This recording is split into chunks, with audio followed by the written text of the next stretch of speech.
up, everybody? Welcome back to another episode of Study Hall here on TCGU University for the card game UniVersus. My name is Tam, and I'm joined with Travis.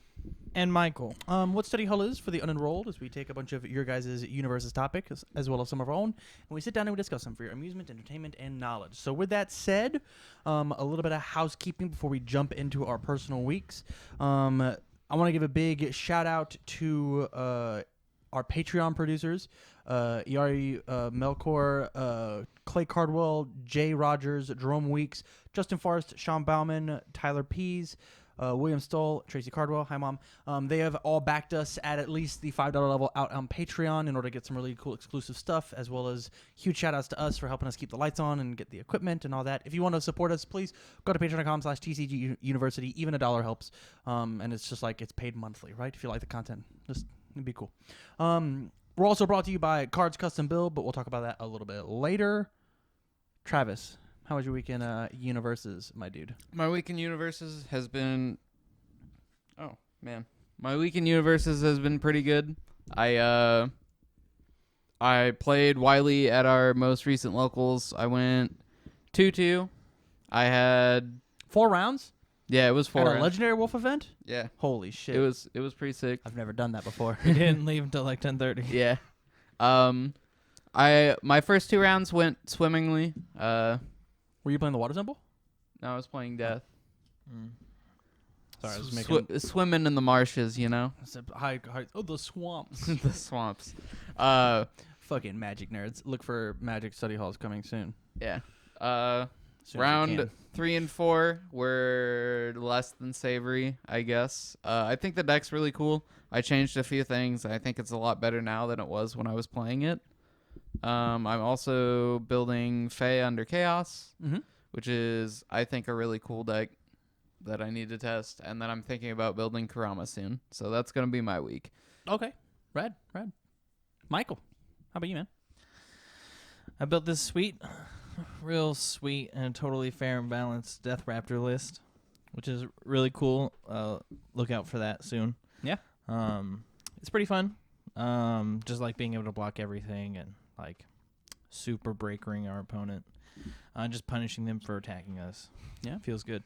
I went to LWG and GGG. I think I went in total of like 5 and 2, which was fine. I only lost to Travis, just because he rushed me down with +3 speed on all of his attacks. It's really good. Didn't go that swimmingly, seeing as how I beat him in less than 10 minutes game 2. I rushed him down real quick. Bop, Yeah. bop, bop. But then I played against Siegfried, who was sighting in a nightmare, which I thought was very interesting. What symbol? I couldn't tell you because they don't share one. Fucking what? Yeah. Siegfried sighting in a nightmare? Yes. I'm so confused. It's okay. I am as well. I was as well. What a fanboy. It was... I can't remember her name. Kelsey? What a fanboy. That's I thought it was super cool. that's some top tier fanboy Yeah, shit. I thought it was really cool. That means all of their attacks had to share one symbol from one and one symbol from another? Yeah. It's chaos for Nightmare and good for Siegfried. That's fucking insane. That's the sickest fanboy meme deck I've... You didn't scoop to her, did you? No, I beat her. Oh, I beat Siegfried, and then That's- she sighted in a nightmare, and then I beat her. it's rude. Oh, sorry. Her deck was way cooler than yours. Well, I mean, her deck said after I block something, she just bounces it with Nightmare and then mills me. Yeah. Oh, it was a little rough. Hmm. The Nightmare game was definitely way harder than the Siegfried game. Yeah. But and then I also played against Chun-Li, and then One I out or played two? from Darkstalkers, and then I played against Evil Tornaloose, who I played the week before, and I sat down at the table and he did not like my deck, and Yeah. he constantly called my deck degenerate. We'll talk about that. Yeah. It was good. I have been hard grinding, editing stuff, but like this has been the most recent like deck building stuff I've done. So I have made Pea Shooter Devora again with no Warriors of the Night cards, and that deck is really fun. It actually feels really, really strong. It's only like quote unquote guaranteed loss was to Yoshimitsu. I actually felt like I couldn't do anything against that character. Which just tells me that like I might have the same issue with like Goro, right? I think Goro might splat my deck. I think Goro splats your deck no matter how your deck's built. It's kind of how I feel too. Unless you're playing covert. Yeah. Yeah. Then you can just loop Ovipositors. Ovipositors, yep. Yeah.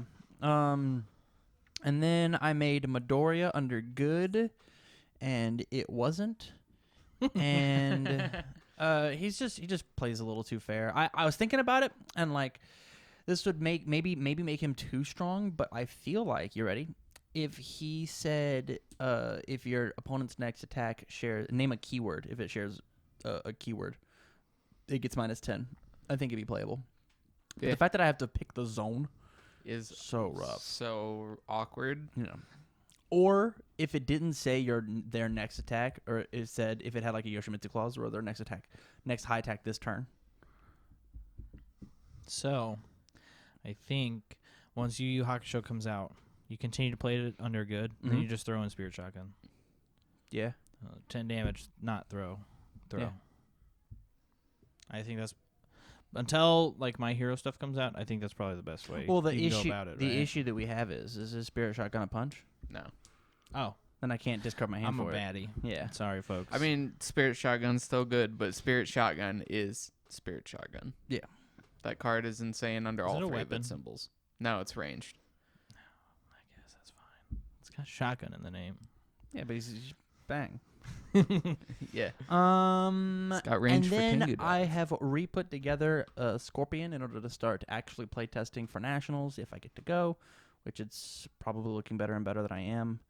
And then putting together Jeddah for playtesting because this for as long as Street Fighter vs. Darkstalkers exists, I'll say this, and I'll look at all my new kids and all my old kids, and if you're having any struggles, if your deck can't beat Jeddah, if it auto loses versus Jeddah or Raptor, throw it away.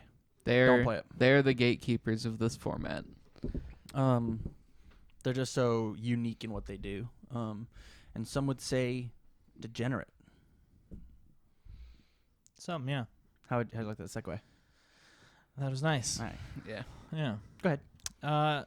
So yeah, Tuesday at locals, I sat down a couple of times against a few people, and whether it was like under their breath or like while we were playing, it's like this interaction about your deck was degenerate, or like my opponent I played the last round, I sat down and immediately he's like, your deck is degenerate, your deck is lame, like why are you playing it? Because I enjoy playing Raptor. Like that's why I play it. Like, you know, like why are you playing a 7-hander? Well, you know, I like playing 7-handers. Yeah.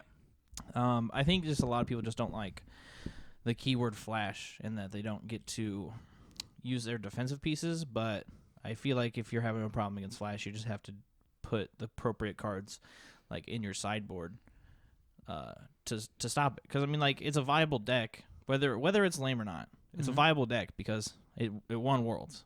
Yeah. Like, there's no ifs, ands, or buts. Like, So it's not that it's not even like a viable deck, right?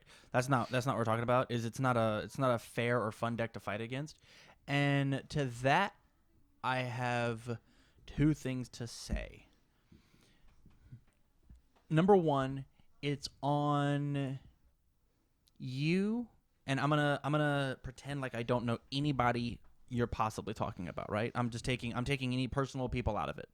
It is on you to make sure that if you are outclassing them so much that it feels free, then it's your job to help make the game more enjoyable because you're still going to get the outcome that you want, right? Like, I was at the Dallas PTC, and I was playing Dejanet, and I fought round one versus like a 9-year-old who was playing Killick. And so, number one, he was 9. And number two, he was playing Killick versus Dejanet, which is actually an impossible matchup. You could run any combination of 60 cards that Killick has versus any combination of 60 cards that Dejanet has through a computer, and Dejanet will win 100% of the time because of the way that her response works. Yep. I will enhance and give my next attack -3 difficulty. I'll play this attack. I'll Dejanette. I'll discard that from your card pool after you get the minus. Do you want to pay 1 life to pick it back up? Cool. My character doesn't work. And just every turn, I get Spell Circle. So every turn, I just turn your character off. It is impossible. And then he's 9. So it was my job after I demolished him game 1, and I asserted my authority and got my mojo up for the rest of the event. I let him take a game off me. Like, I let him. And then I demolished him in game 3. And so it was like he got to do his fun, cool thing, and he got to enjoy having fun playing the game. Understand that you're fighting adults. Understand that you're not fighting a 9-year-old with a literal 0-10 matchup. But, like, maybe make it on you of, like, give yourself alternate win conditions, right? What's my condition before I'm allowed to destroy you? Oh, I want to build all 4 of this card, and then that's how I want to do it, or something on those lines, right? And then to turn the flip side of that coin is you're playing a competitive card game at a competitive level. Don't be a sissy. Yeah. Yeah. Like, That's the way I see it. it's such an interesting balance of, like, walking the tightrope of if you make somebody have so little fun at playing the game because of what your character does, and they cannot compensate because they are a C tier player, and you are a B, even B plus to, like, A plus. If you're a good player and you have a good deck and you know how to pilot that deck, it is very possible for it to feel you're just outclassed, and it's not fun. And if they're not having fun with the game, they'll quit. So my only thing to that is that the second I sat down and I showed him that I was playing Raptor, Yeah. like, he was already tilted. Yeah. And, like, upset. And, like, he drew his opening hand and he was already upset. And, like, he mulled it, drew his hand again, and he's like, I guess this is fine.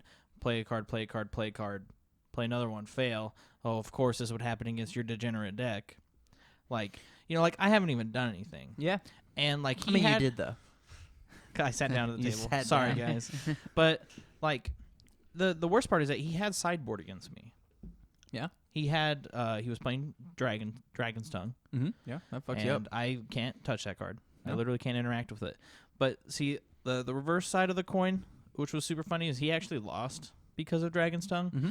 Because he goes, okay, I'll Dragon's Tongue blow everything up. I was like, okay, so I get to go first again? All right, I'll build 5 foundations pass. You're not going to kill me. Oh, you built 3 foundations because you're keeping attacks in your hand because you're being really greedy? Okay. I'll build 5 foundations again. Oh, what do you know? I'm already back to where it is. I'm- So I'm- at that point, it's just like it's skill, right? But let's talk about Raptor, and then we can move on to, like, the cooler question that you had, which is, like, what does it mean to be a degenerate deck? And what, like, you asked that question in the car. Yeah. Travis, you've got a bone to pick with Flash. So And I'm ready to tear you to shreds. I'm ready to take you to school. I, About to get learned. in any card game I have ever played, Yeah.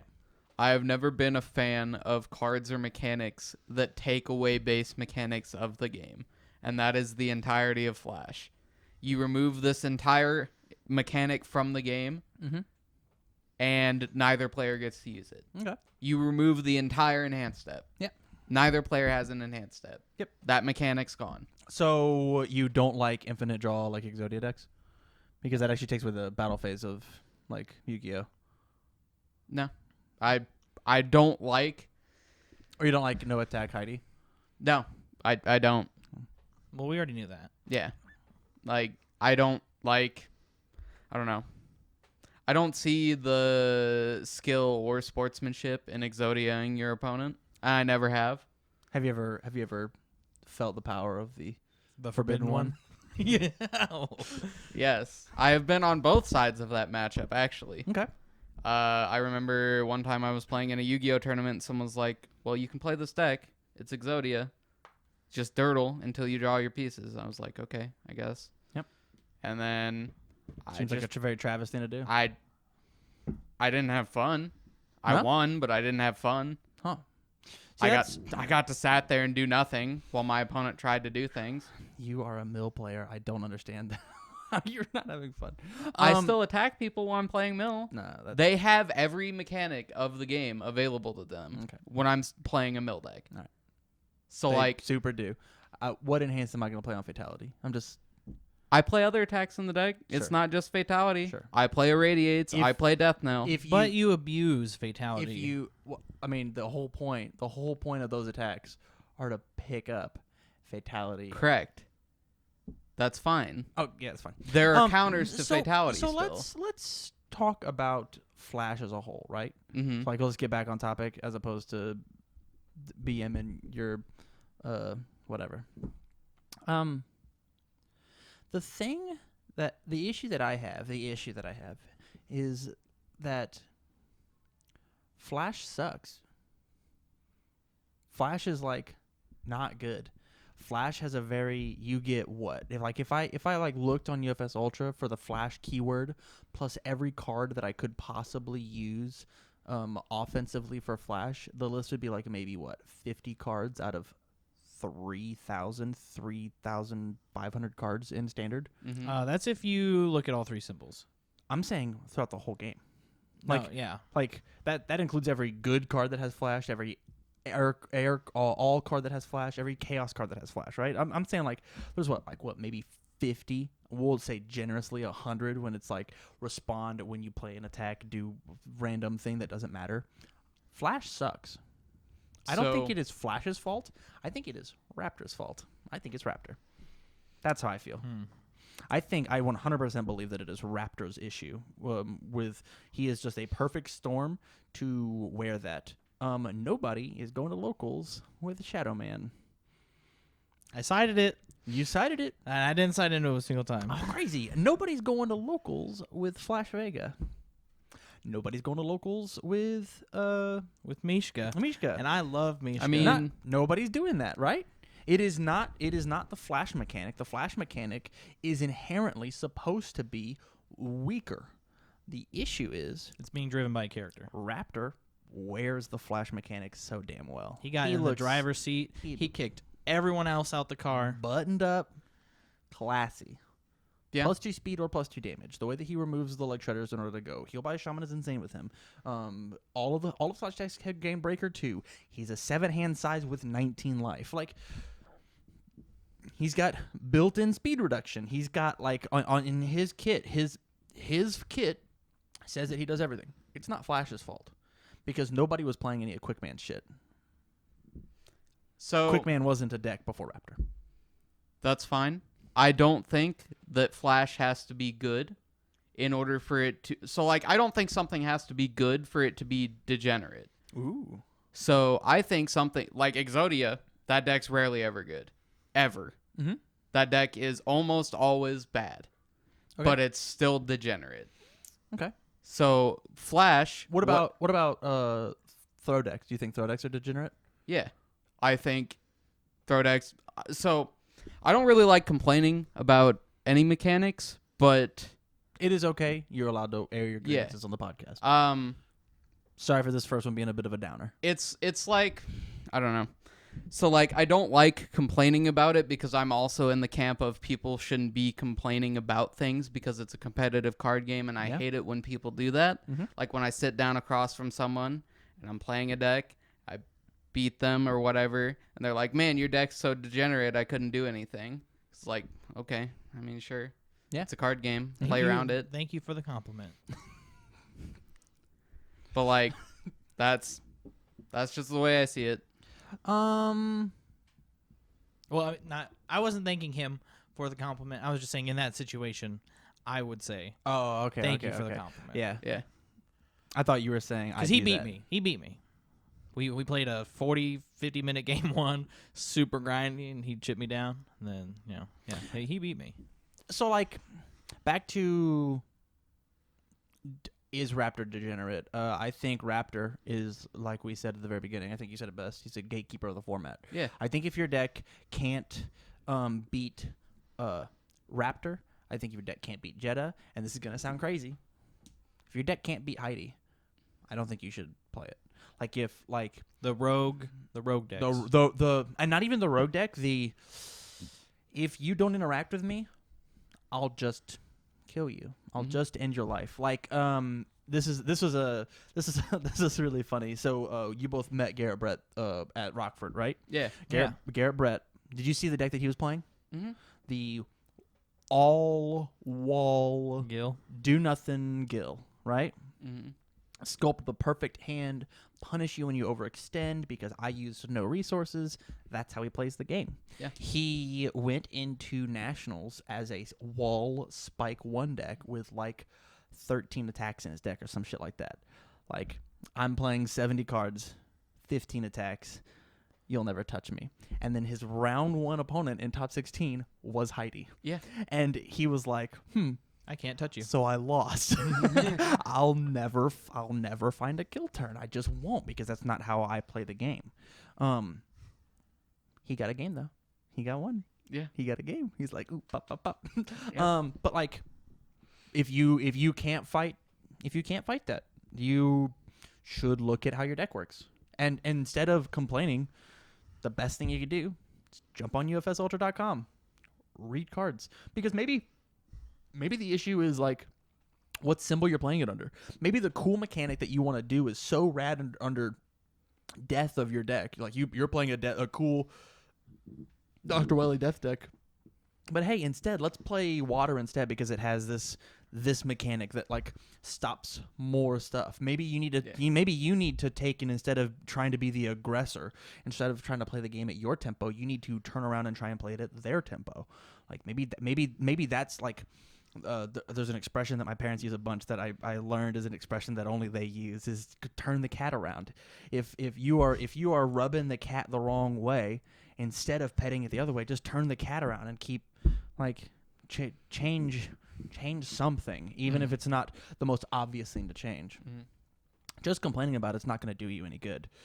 Sit down and look at your deck and go, hey, of this stack of cards, what works and what doesn't work. That's why I value blocking so much. Like it's like the first number I look at. I look at my blocks before I look at my difficulty curve.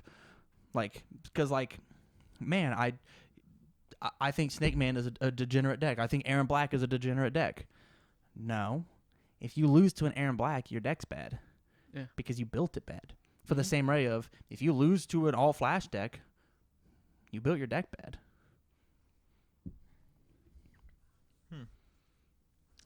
Interesting. Because, like, an all-low attack deck, a low-zoned deck, takes out a whole mechanic of the game. High blocks. I play 20 high blocks. Yeah. 20 cards in my deck. Can't 20 help. no blocks. Yeah, 20 non-blocks, plus the non-blocks. I'm playing 30 non-blocks in my deck. Fuck. Yeah. Oh, no. I gripped a handful of highs. Hope you don't kill me. Yeah. You killed me. For the same reason, you're like, oh, all of these cards have enhances. Yeah. Shit. So how can you tell what is actually degenerate and what's degenerate? What's degenerate and what feels like degenerate? Is there anything in the game right So- now that you feel is absolutely 100% degenerate? You feel like there's no counterplay. You feel like it is actually a bad experience. What we touched on it like a little bit earlier, but what I think could be considered degenerate is a deck playing and winning or doing what it wants to do so freely. What do you mean? So, Sunday night, I played against Jeff, Yeah. and he was playing Akuma, 2-dot. Sunday night? I think Sunday night. Okay. Yeah, we threw together Akuma, and there was just really like nothing, honestly, that I could do. Yeah. Because my Death Raptor list is I'm going to perfect block whatever you do. Yeah. And I'm going to breaker you. Mm-hmm. And then once you try to commit out to beat me or to get my last 10 health or whatever, Yeah. I will perfect block you again. Mm-hmm. And then on my turn, I'll just kill you on backswing. Yeah, totally. But against Akuma, all my blocks are turned off, and his deck just says 4 face downs. I can still play this attack on a 5. Mm-hmm. I'll give it 2 speed and 6 damage. Yeah. You want to perfect block it again? I'll put it back face down. Yeah. And then just the list that I have for Raptor, since I'm playing under Death, I don't have access to high seas, so Totally. I cannot shut off Coffee Samba outside of Demon Hide, Mhm. and Showtime. So And I just the get blown s- out the by s- that card. And the spicy one of What? Jurassic Jungle. Oh yeah. I'll give it Yeah. multiple X. The fuck you will. Get that out of here. Yeah. I didn't. It had multiple X. I didn't want to reveal the spice. Yeah. Jurassic Jungle's rad though. But so I feel Try it in your list. It's cool. I feel like Akuma is truly a degenerate character because Mhm. he interacts with your opponent, but the interaction is so minuscule, like it doesn't matter because it's I'm Akuma. Did I draw 4 or 5 attacks? Mm-hmm. Then I'm pretty sure you're not beating me. And then the vice versa, I'm Akuma. Did I check a 1 or draw a bunch of gray?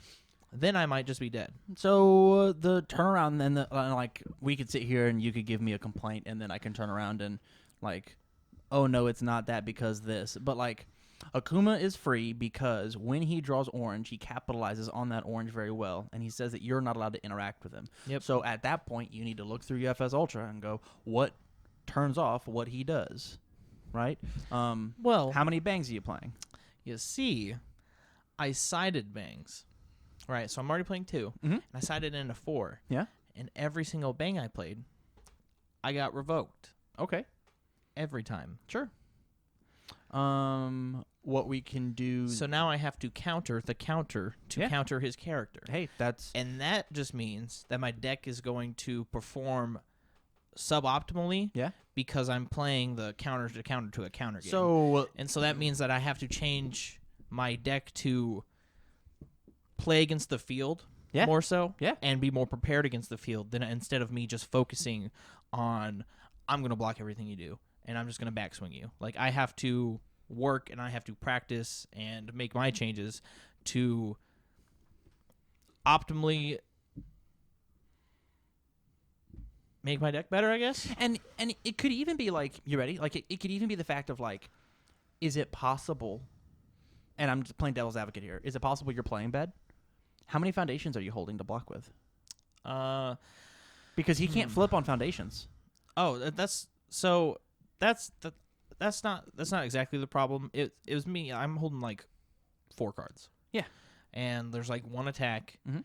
and then an asset. Yeah. And like 2 foundations. Okay. Okay. The thing is that blocking with the foundation Shit. doesn't truly give me any advantage. So like, yes, my deck blocks for free, Yeah. but me blocking the first Susan doesn't do anything. I mean, if he draws double Susan, it'd be like you being able to play double Hurricane to death, right? Oh, yeah. Like there's actually just nothing you can do about that. Oh, he absolutely steamrolled me I mean, there's Sunday night. There's a little bit of Jeff luck here. But Like- he absolutely steamrolled me. Like, I thought, like, playing Raptor against, like, a defensive, like, Torn list, Mhm. right, was free. Like, holy cow. It didn't matter how many defensive pieces I had built. It didn't matter how many cards I held in my hand. He had the Revoke, the Coffee Samba, and the Susan every single time. How many matches did you play? We played 2 matches. And he just He 4-0'd you? 4-0'd me. Wow. Yep. And so, James, Mhm. with a quickly thrown together Midoriya list, Mhm. lasted longer than my defensive base Raptor list. wow. Yes, I absolutely got steamrolled. And I get that it What is symbol a was- harder matchup. What symbol is Midoriya? I think he was playing Good. under good. Okay. Is it possible that good just has more answers? Like it has like Sins of Morals and shit, right? I honestly think that Jeff just drew poorly against him. I mean, then that's where it is, right? And right, like it was unfortunate games for me. Definitely get that. But like even with me drawing a good hand versus his good hand, Mhm. I felt like my deck was suboptimal. And I know that my deck isn't suboptimal. I just think that the matchup is very poor and he had the Revoke every single time. And that actually like that kind of like brings me to a really. I wrote this down as like a possible third topic if we ever got to it, but I really want to get to this top one. We'll probably do that after the break. Of like, yeah, some symbols are just born better, right? Yeah. Like the way that your Death Raptor deck works is it kind of dirtles a little bit. And the way that his Akuma deck works is as soon as it draws gas, it murders you. Explodes. Yeah, we go 0 to 100. Yeah. 0 to 100, and there's very little. Every attack turn looks exactly the same. Yep. Every attack turn is incredibly volatile. Every attack turn is phenomenal. So, I don't think that Akuma's busted. I think that the stuff that his support combined with admission fees, which was something that was already in standard, is what pushes him over the edge. I think he's perfectly fine without admission fees or enlightenment. Enlightened by defeat, Enlightened by defeat. which apparently sucks.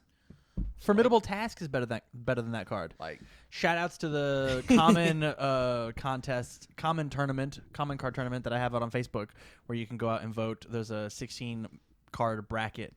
but yeah. Got demolished. So It's like 20-4 or something like that. Like, I'm super surprised. in all of the like 20 matches I have played against various Akuma players, I have never died without them having an admission fees. I have died a singular time to someone who didn't draw admission fees. That was the only time that I ever lost to an Akuma player who didn't draw admission fees. because it does say 2 free speed. Two and free then speed, yeah. an Akuma attack with an admissions fees, that's an average of 3 face downs. Yeah. It says 2 speed, 1 damage because of Akuma. Yeah. Well, it says 2 speed, 2 damage. Yeah. It says 'Cause 2 you give speed, 2 2 speed damage first. because you give the 2 speed first. Then you Akuma for 2 damage. Yep. So it's 2-2 on everything at the minimum. Well, sure, we can say that. That, I guess- that's literally what it is. I guess we're just doing our math slightly different. We are saying the same thing. Okay. Because I think it's 2-1, and then the other one gets 1, but whatever. Oh, Because it is a number of I face see. downs. You are. Doing my math slightly different. He's doing math the weird way, folks. It's that Alabama math. But yeah. But at the same time, like, Akuma is not seeing play. Akuma is not topping. Akuma is not doing whatever.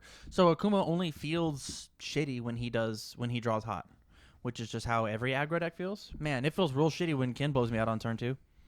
Man, it feels real shitty when Scorpion draws double minion grab and 4 more attacks and he blows you out on turn 2. But- Like, that's just aggro.deck. So You're I'll- right. I mean, think- you're right. I'm here just trying to play devil's advocate. I think Akuma has some issues inside of his kit that you could say are degenerate. I think the biggest part of the most degenerate thing about Akuma is Susan. I think the fact that he removes his face downs for powerful, plus gets speed, plus gets stun, plus gets damage, it is, and the fact that card has the reversal keyword. I am so fucking frustrated every time that I see that card on my turn. Yeah. Play on your own turn. That's the only reversal I hate in this game. Like, genuinely.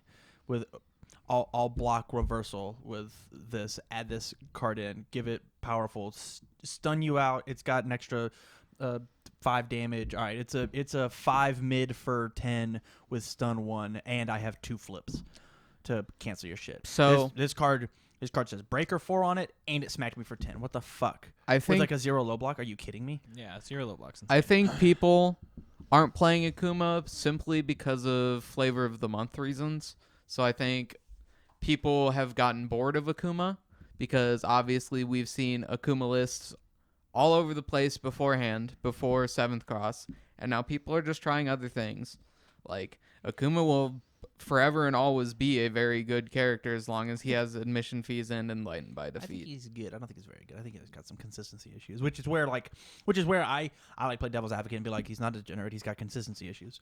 I'd rather play like any other aggro deck. I'd play Ken 2 over Akuma, and have that same thing of like when I have a kill turn and I accidentally stuff 5 of my remaining 12 attacks in my card pool face down and go, oh, well, I have to now cycle to kill you.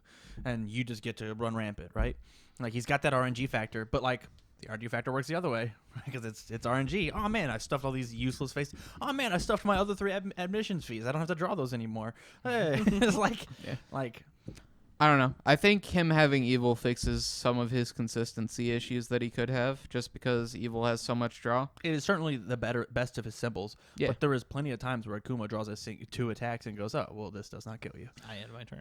I'll play 3 foundations and pass. Which is fine, because he is literally just better Akuma 1. He has Breaker 2 on everything, which is Asterix. what Akuma 1 did. If you can block, you have Breaker 2. Asterix.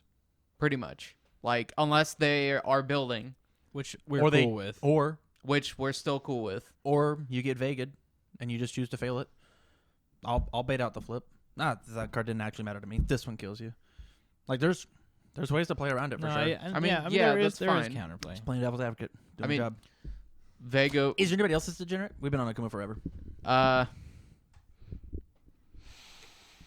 My personal opinion on this topic is that there is not a singular deck right now that is truly degenerate. I do not believe there's anything that is so unbelievably that is actually like an impossible matchup. I could say that the closest thing would possibly be Raptor, honestly, just because it's possible that you can't do things on his turn, but he gets to do things on your turn. I could make that case, right? I think like one of the most degenerate things in the game right now is Lilith. I fucking hate that character. I put these cool ass attacks in my deck for them not to be blank. One's blank every turn, and if you play the rest of our kit, more are blank. Like that's degenerate. That's not fun. I have card text on my cards. Why do you get to have card text and I don't? So I don't. So I guess it just kind of depends on like what your definition of degeneracy is, and like so like the definition I gave was that like the games that you win just feel so incredibly free, no matter what the matchup is. Okay. So I think Cassie being able to give speed or damage 1 billion times a turn, I think that is slightly degenerate because you go Sense of Morals, awesome, free stats on all my things. Yeah. And like you can just like pick and choose. I don't think one whole character, and I still think that Akuma is a little degenerate in the fact of how his art works. But I think you just have to pick and choose certain things. Like Goro being able to fetch his hand every turn. I think it's a little degenerate in the sense of, all right, look at your discard pile real quick. Looks like you have a lot of low blocks in here. I'll definitely pick up 2 missile launchers. You got 20 mid blocks in here? Yeah, we'll pick up double Coffee Samba.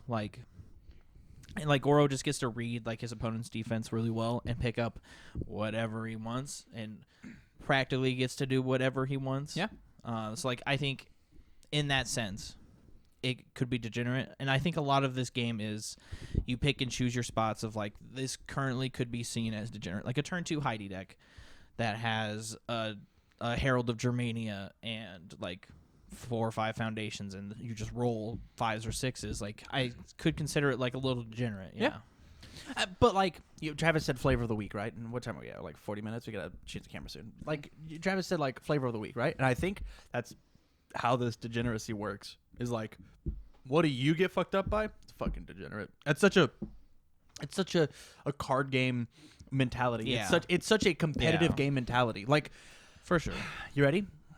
We talk about this all the time. We watch very competitive Super Smash Brothers. Yeah. Super Smash Brothers Melee. I also watch a little bit of Ultimate, and we could sit here and talk about how the fact that rest is just not a fucking fair move. But DI better. Don't get grabbed. Play more defensive. Run and gun. Don't get red. Don't get red.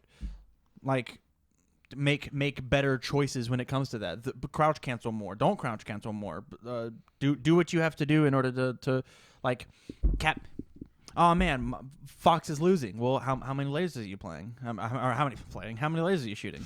Are you playing Falco? Quit playing near the edge.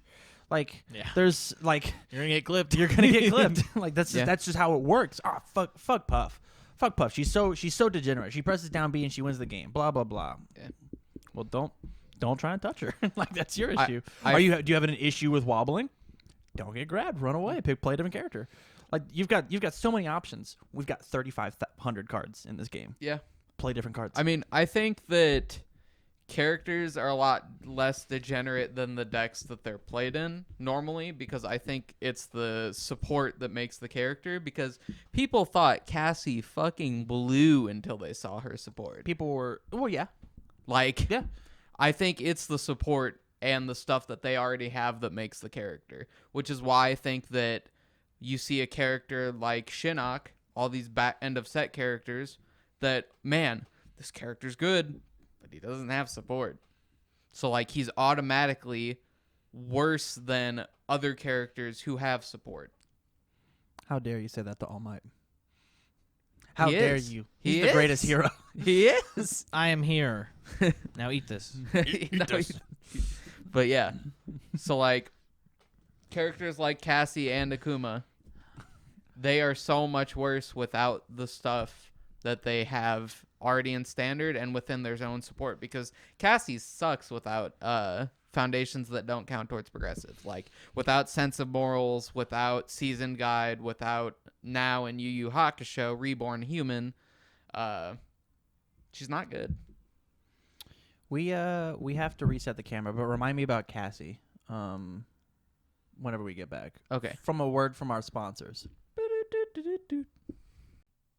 I just want to remind you guys that this episode is brought to you by Cards Custom Build. If you like nerdy costumes or props or other nerd memorabilia, go to Cards Custom Build out on Facebook. You can also find them on Etsy.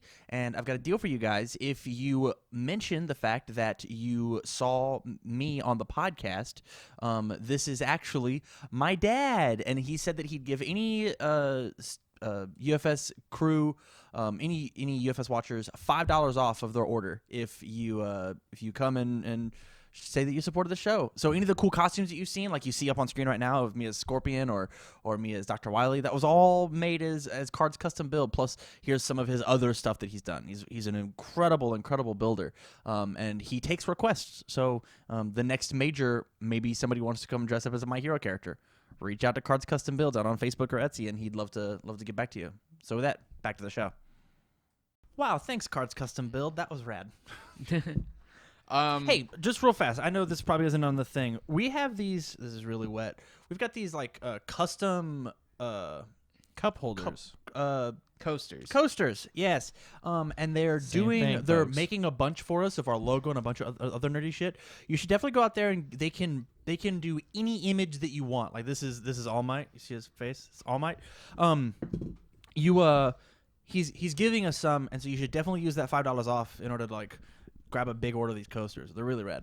Anyways, sorry. I think you're talking about Cassandra Cage. Oh yeah, I was. So I think that it's actually the support and the stuff that they have in standard that makes the character, because like Cassie sucks without sense of morals, without season guide, without these foundations that don't count towards progressive. Mm-hmm. Because at the point that you're saying, oh, I'll give myself +1 progressive for +1 speed on my attacks, that's not good. That's not good at all.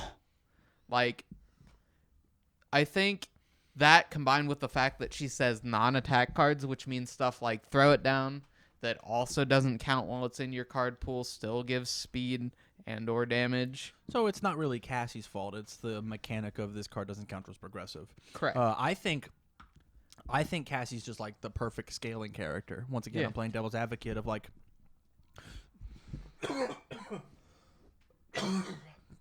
excuse me. I think she's just the perfect scaling character of like the longer the game goes, the thicker her card pool gets, and then the bigger her attacks are. Yeah.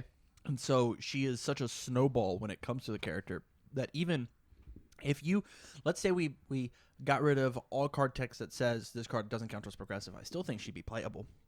I think a character that's stuff a thing in to scry for a foundation and can secure your check is still good. So scry for what I want. Secure my check. The thing was committed. It pumped, replaced itself. She has draw stuff. Like there are plenty of decks in the game that just like don't play any of their own support. Like plenty of decks, and plenty of competitive decks. Like Spike 1 plays what, 2 of his own attacks? Like you don't play other stuff. You play a bunch of other people's stuff. Well, Faye doesn't play like any of her attacks. Yeah. Faye doesn't do any of that. Notice I said the support and the stuff they already have in standard. Well, that's every card in the game. Rad. It is, but that's not a point.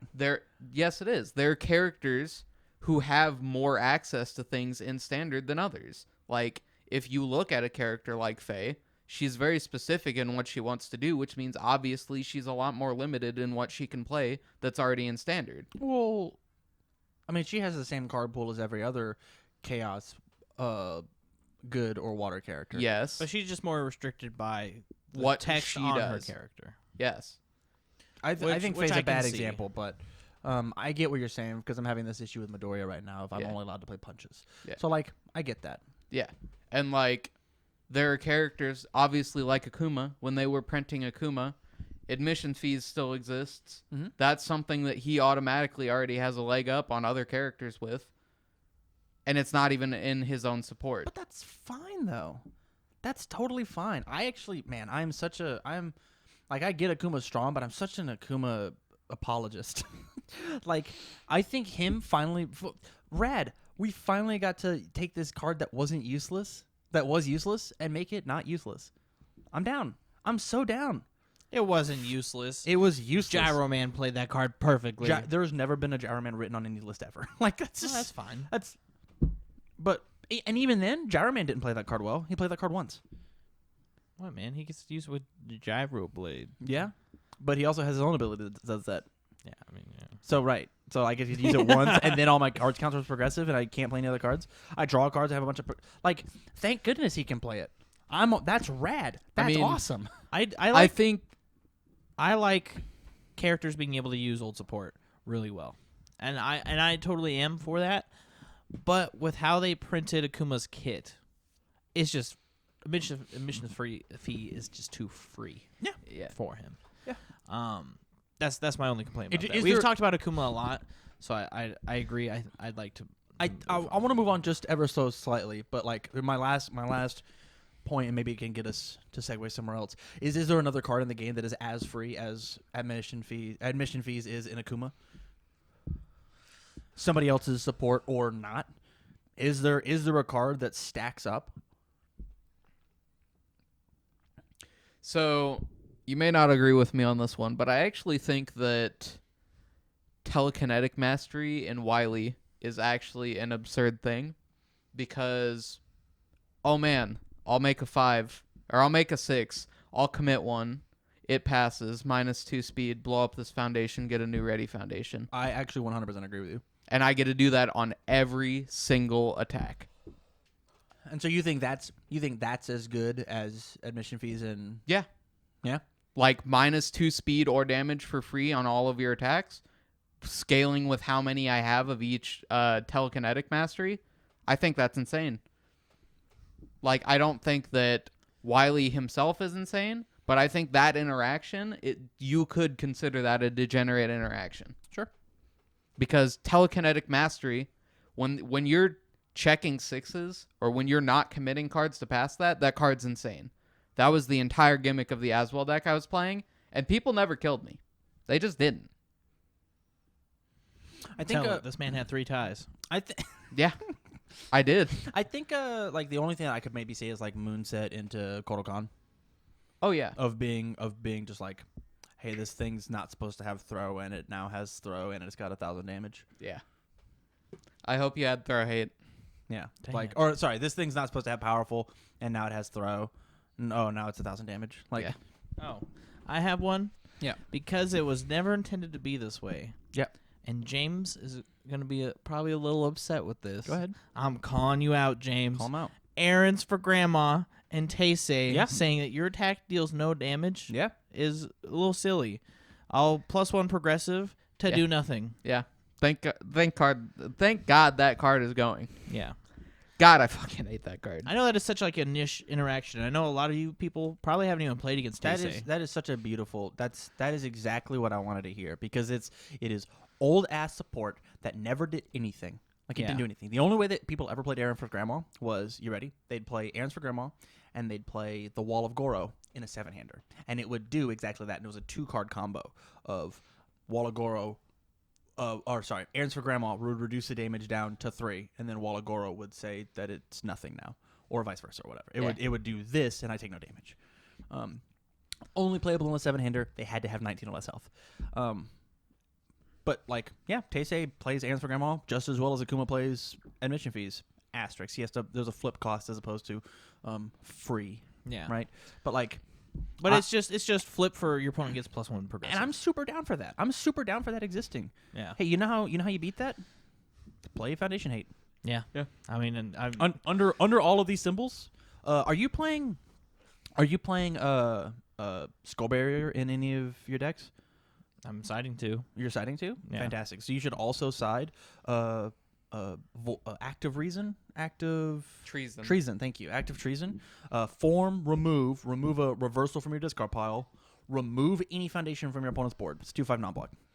Oh, and then it gives like your reversal. Nope, no. That's Well, all it does. That's all it does. It is just spot removal. It's just like Doesn't it have a second effect? nope. That's celestial being. Oh, okay. Yeah, Yep. it also They has have the sparrow on it. Super close. Yeah. But you're just like, art. oh no, that high seas is gonna fuck me. Yeah. Well, as this form, I'm gonna remove that one from the game. I did it for you. You're welcome. Yep. There are answers. Yep. There are tons of There answers. are. How many people are complaining about admission fees are playing Red Dragon Assassin? I play that card in every deck on symbol. Bang. How many are playing Bang? It's like, Yeah. like I get that I just listed 3 death cards and not everybody has access to death. I get it. Like I really I mean, do. they have other symbols. You can play tons of stuff. What is to bring it all the way back? What's degenerate? Nothing. If it was truly degenerate, Jasco would get rid of it. They Yeah. care. Yeah, which is why we have banned characters. Why we have banned Yeah. characters, why we have banned cards. This is why Scorch Wheel is gone. It's why Maxi. Shield Ram is gone. It's why Maxi's gone. It's why Twinkle's gone. all of why these cards- everybody. then come back. Yeah. It's just only in a specific outcome or a specific instance. Quit bitching about bad matchups. What does it take to get somebody to go from a kitchen tabletop gamer to a tournament top 8 player? What does it take? The question to you, all my new kids out there who are joining us because you're very new to UniVersus and you're excited for Yu Yu Hakusho as well as My Hero Academia. First off, thank you. Please consider going to Patreon. I would absolutely love that. What does it take for them to prepare themselves to go play in a UFS/UniVersus tournament? Focus and dedication. Ooh, I love it. Those are much more like mental strategies, but we can dive into it. So, if I know there was a time where I didn't grow much in this game because I was also playing 2 other card games. And when I say focus, I mean focus on the game, focus on fixing mistakes as they happen or learning from them, being dedicated to the game.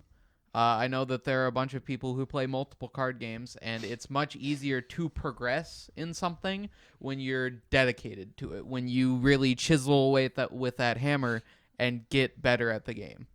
Here's a bit of a Tamism that I stole from my teaching days. You ready? You can pay attention to many things. You can't. You can only focus on one thing. Already got wow. Whew. Sensei. I agree. Making sure that like you're playing the game and like practicing. Mm-hmm. Very important. Yeah. I think it probably just comes down to 3 words, and that's Here it is. drive, whether it's to play, to win, to have fun. In my mom's car. Just the drive to do something in this game, in this community in general, whether it's like you and your buddies all showing up to a tournament and like, oh, I went 4-3, I had the best record, and then like everybody like buys you a drink after the game or something like that. Soda pop. We don't condone daddy What? sodas on this. I podcast. didn't say that. I said a drink. Could be water, could be soda, could be orange juice, a glass of milk, even a nice glass God, of I milk. love getting drunk over this podcast. But so I think it takes drive. I think it takes resources, whether that is manpower or Resources number 2. Yes. Drive. Resources. Yes. Okay. So like the card pool that you have access to, Mm-hmm. or just the knowledge that you have access to, whether it's UFS Ultra or other people's brains to pick. And then I think that the last thing is criticism, like being able to take criticism. Holy shit. Whether it's you and your buddy are sitting down and playing a game and you just feel like you can't get there, like because we just talked about it just ever so slightly, of like you just can't get there and your buddy's like, okay, well, like let's fan everything out, let's look at everything, let's change some of your ratios and see how it tests, like how it plays out now, and then just being able to sit there and listen to somebody tell you about your deck and talk to you about your deck and what they think about your deck, and then like even like letting somebody play your deck for a couple rounds and then them telling you, I think this interaction about your deck is neat, I don't think it's good enough for a tournament setting or something like that. So I think it comes down to drive, resources, and then criticism. Whether it is giving or taking. I love that, and I think that's actually going to like wrap up the podcast beautifully. Is I just actually want to dive into those 3 words and like how can we truly like you did a really good job of like breaking down what they are. How can we like, or you did a good job of overviewing what they are. How can we really break that down? Starting with knowledge, right? Because I think that's like the easiest one to have is truly just where do you get this knowledge from? Yeah. Do you have? Huh. So like the best and most consistent ways of getting knowledge about the game are A, playing, B, talking to people, and C, using UFS Ultra and really getting into the nitty-gritty. I gave you the easiest softball and you fucking blew it. What do you mean? I'm telling. Where's the greatest place to get knowledge? UFS Ultra. TCG University, my guys. Come on, Travis. You're fucking me over here. I totally agree. Sorry for me, man. But like, once you get into the nitty gritty and you're trying to learn the game, once you get into the nitty gritty and you're trying to learn the game, it's so much. It's easier to watch content and UFS University. We're TCG University, but No. I appreciate the plug. I apprecied the plug away. We just had a baby transition. We're good. Yep. We're good. Tyler, put the link on the screen. link down in the description, bros. If you guys could just rewind to right before Tam fixed what Travis said or pushed him to say it, the look on Tam's face is priceless.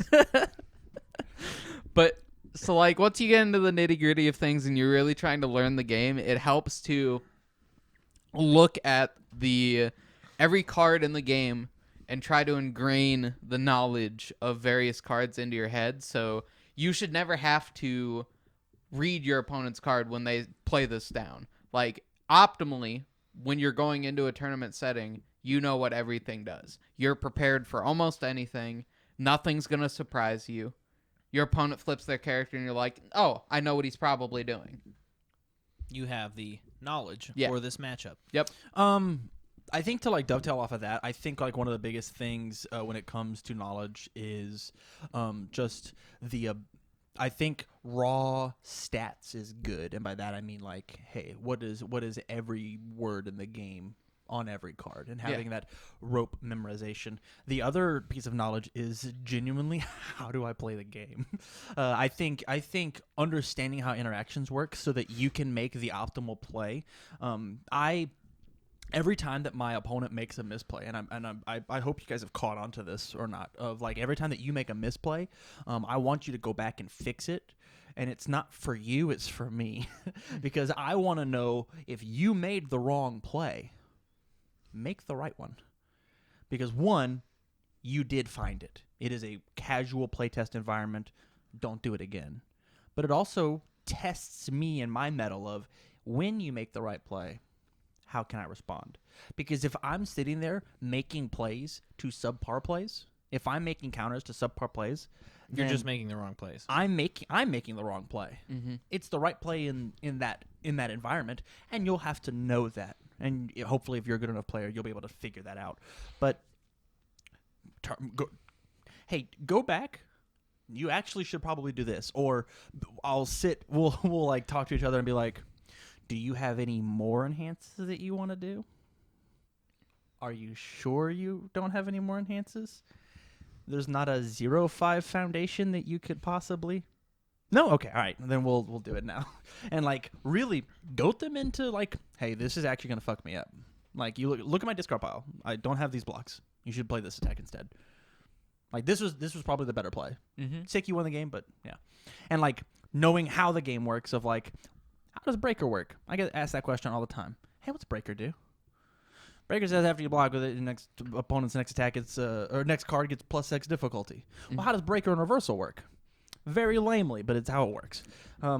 It applies to the number on the block. There's nothing you can do about it. Sorry, Right. man. So for a few seconds, can we talk about a mentality that I hate in any card game? Yeah, Just absolutely. like absolutely despise. Tell me. So some people, Am I about to get called out right now? no, not you.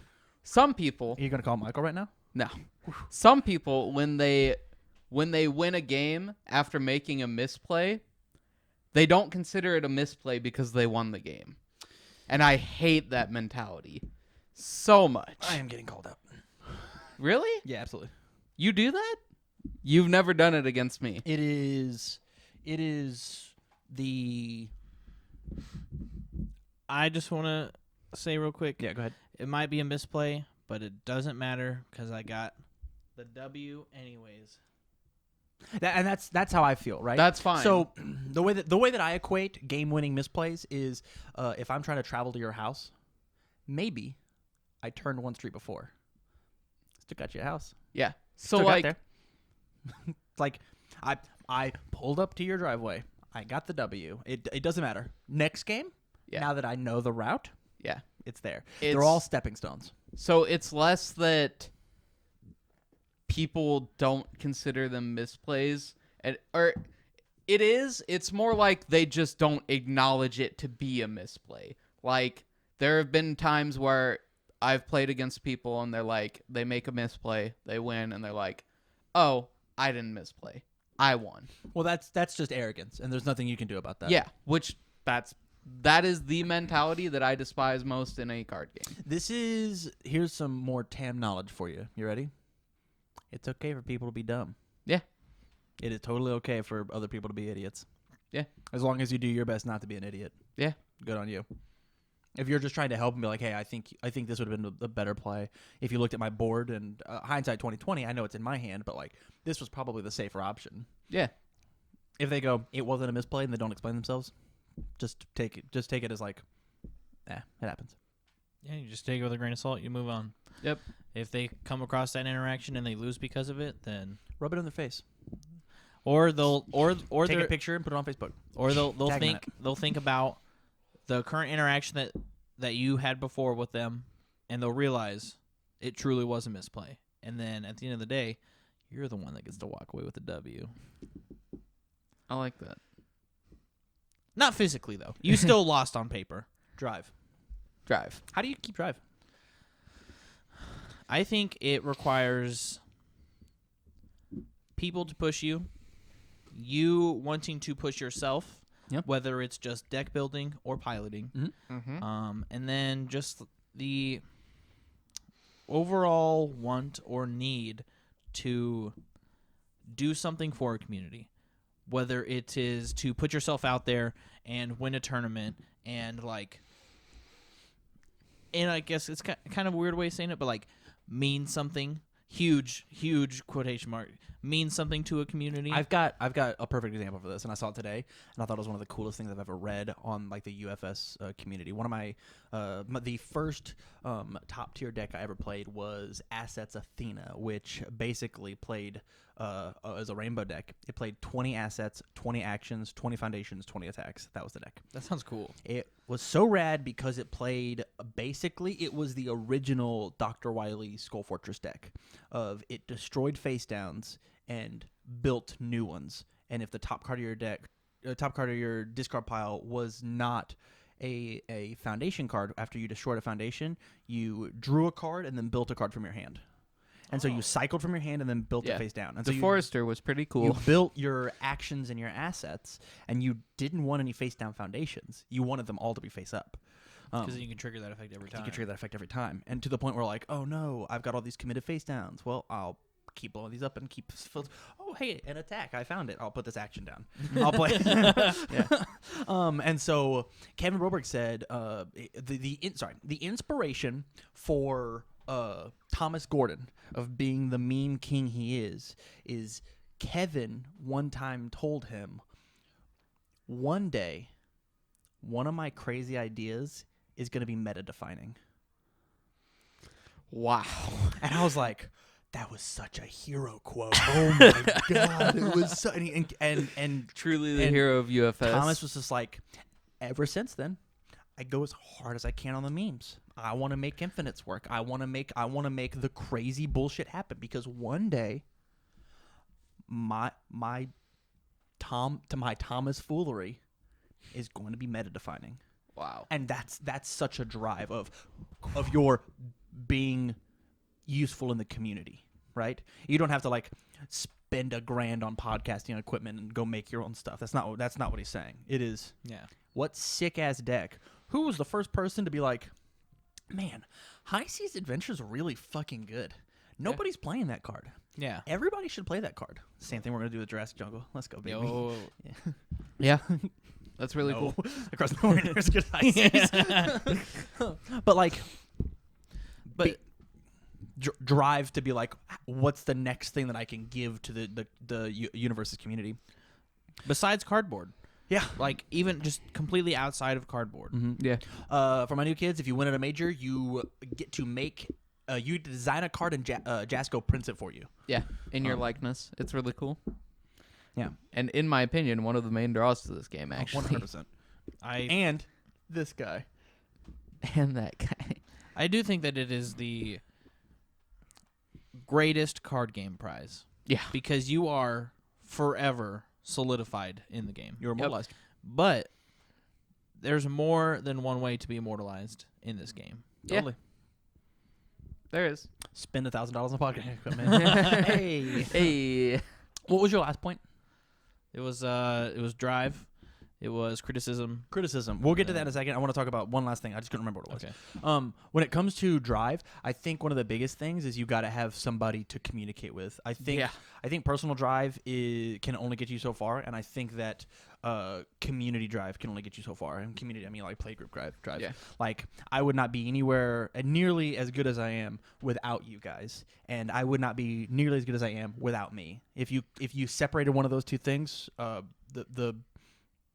the madness, the amazing card game player that I am, as I toot my own horn like really hard, it just doesn't happen, right?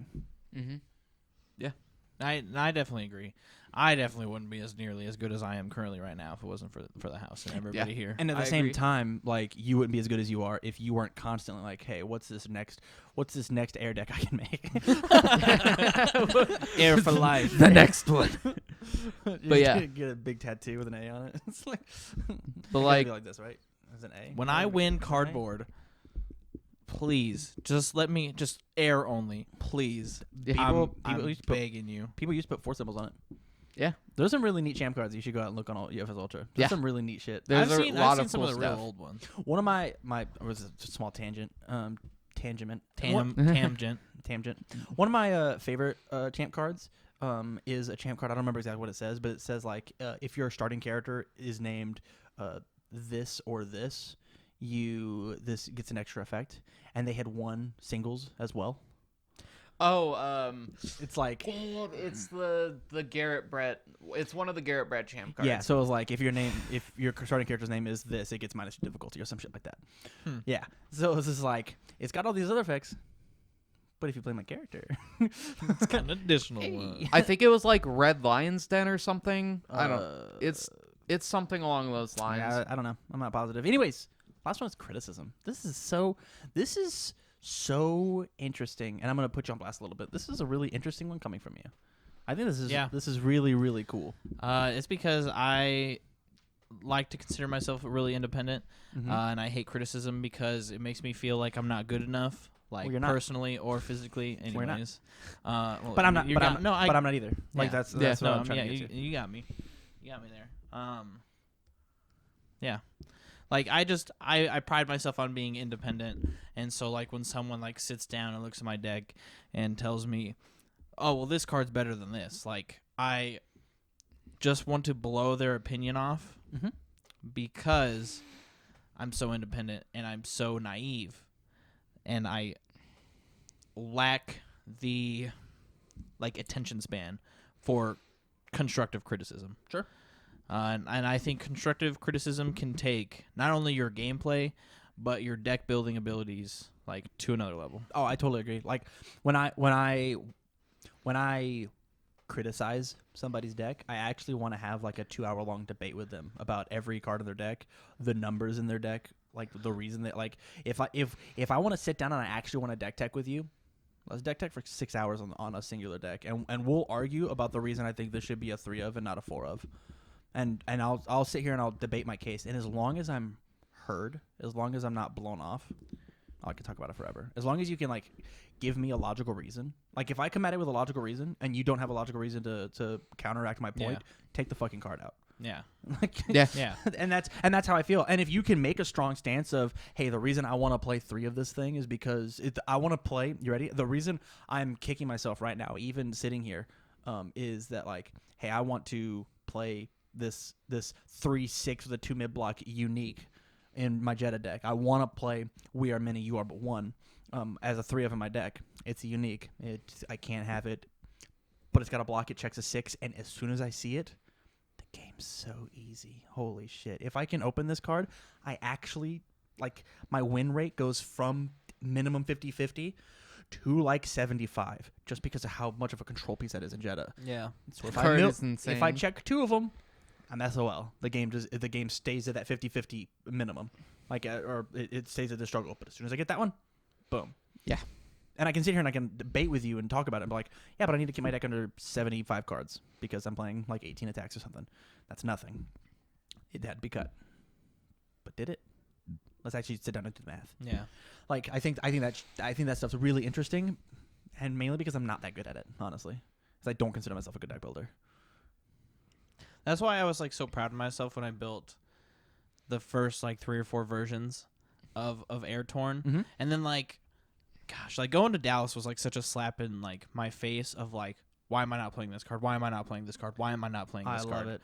And then Was it because of the things that we said or because of fighting other people? so it was watching other players at the event and then realizing after what some of you guys had said. Mm-hmm. So the first Air Torn like build, once I cut out a bunch of, no offense, a bunch of the torn crap, and then some of the other Your deck silly runs definitely stuff. the most. Yeah, and that's definitely not a knock against regular torn decks.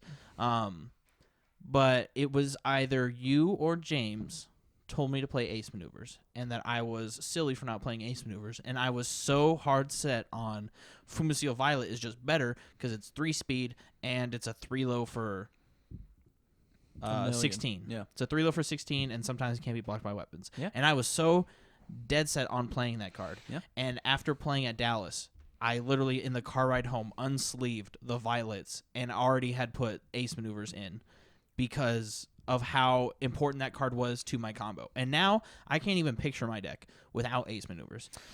I also hope you come to that realization with Focus Charge. I think Focus Charge is absolutely nutty. Yeah, it's in there. Yeah. Is it? Okay. Yeah. Yeah. Okay. Focus Charge was one of the first Yeah. cards I said that you should have played. Yeah. I just don't like a little baby stun 1 attack on a 3 because it doesn't.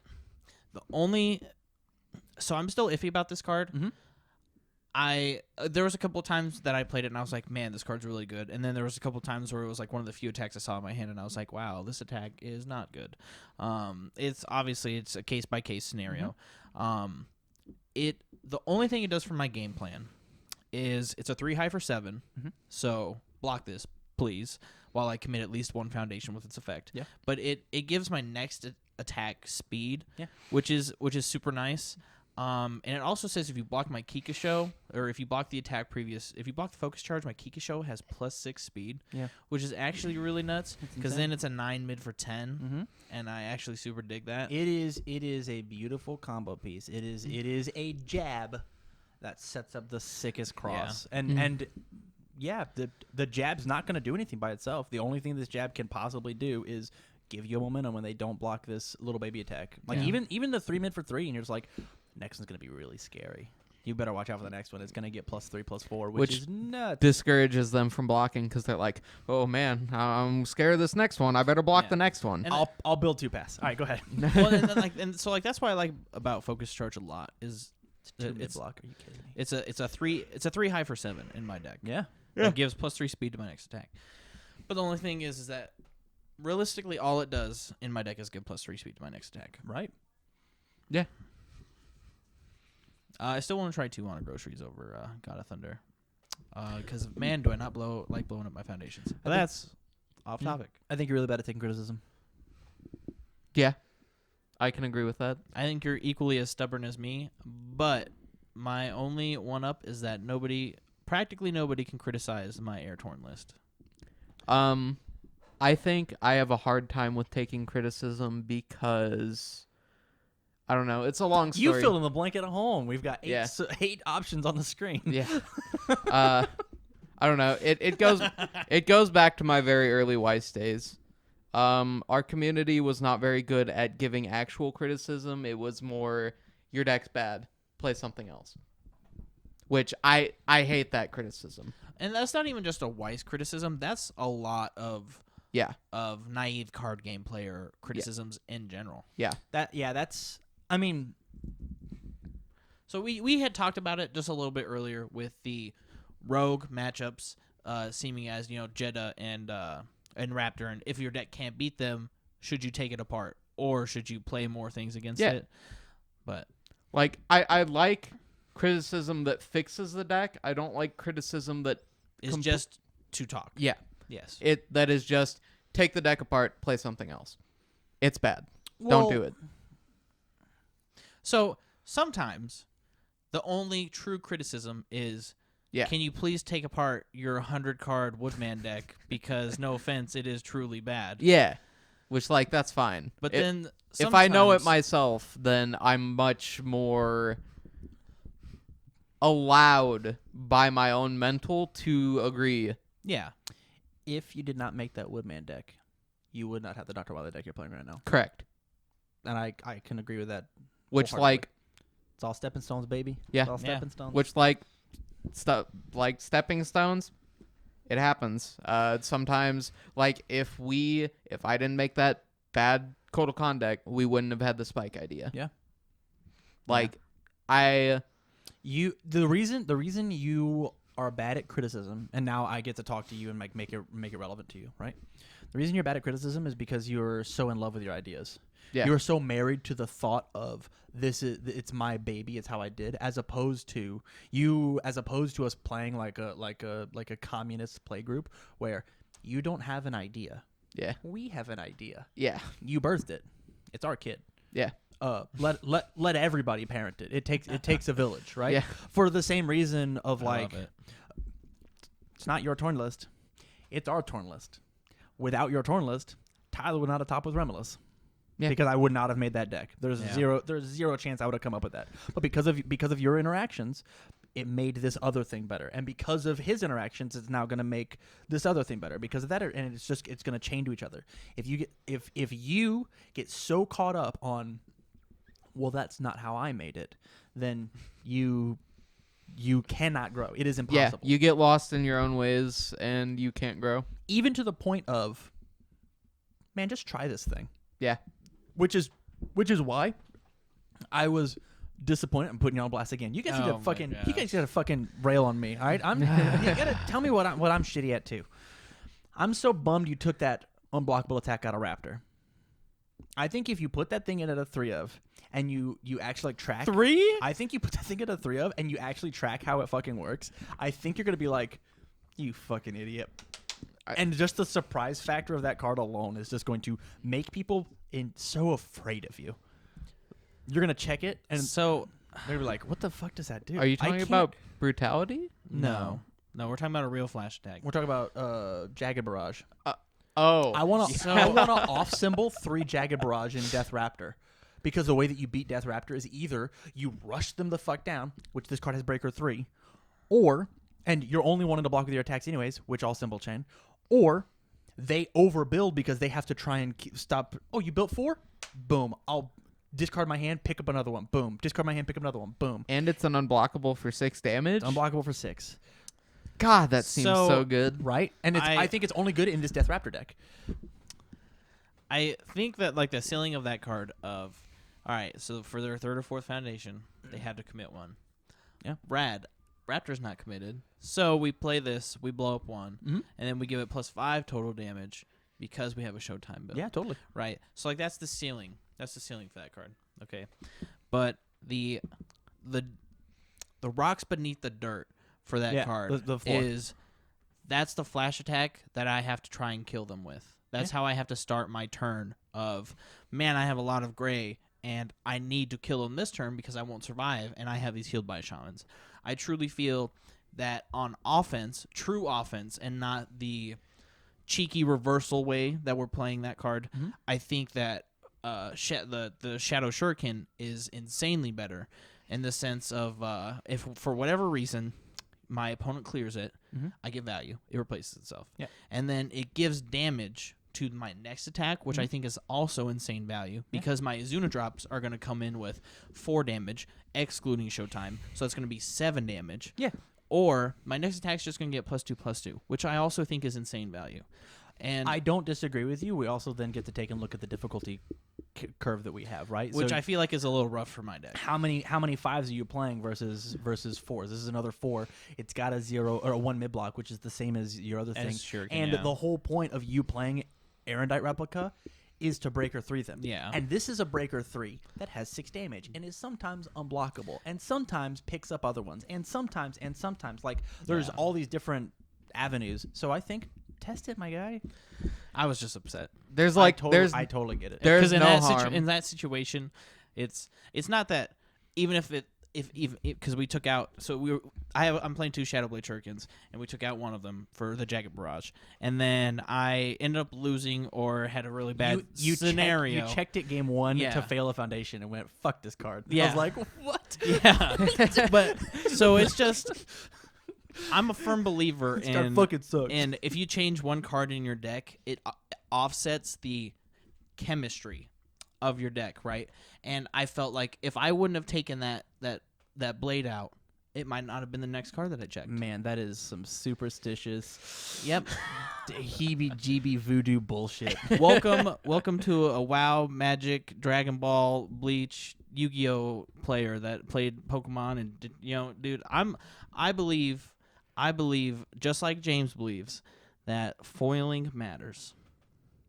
And man, is the Shuriken way shinier than the Jagged Barrage. So that means my deck would have shuffled differently. And when it comes to card games, boy, am I superstitious. Huh. Yep. Every single time I shuffle my hand, you probably never notice, every time I shuffle my hand, I have to do it an even number of times. I figured out how to beat Michael. He's shuffle 1, 2, 3, and you just smack his hand. What now? No. So not if I have 4 cards in my hand. Yeah. It's so on my turn, when I shuffle my hand, I have to stop on an even number. Yeah. So if I shuffle my hand a total of 11 times, I have to shuffle my hand one more time before I can pass my turn, play a card, or use an effect. It is just something subconscious about me. Huh. You will very, very rarely find me do something like an odd numbers because I actually can't stand odd numbers. I promise I will try not to count to call you on your bullshit. With that, we are running a little long. This is like an hour and a half, guys. Yeah. This is a good fucking fucking This podcast. was good. Thank you. I liked it. Snail, dude. Oh, Let's get it. Once again, if you like the content, please go out to patreon.com/TCG University. Subscribe, even at the $1 level. Anything helps, guys. Get this exclusive content. At the $1 level, you get access to the whole podcast as a SoundCloud, as well as all of the deck profiles that we've been doing, uploading every day, an entire 7-day calendar day a week early. So, with that, do all the cool social media stuff. Find us on Facebook. Find us on YouTube. Hopefully, find us on SoundCloud. We technically have a Twitter, but man, that's dead. So with that, from all of us here at TCGU, stay learned. Get learned. Ben learned. We'll see you guys.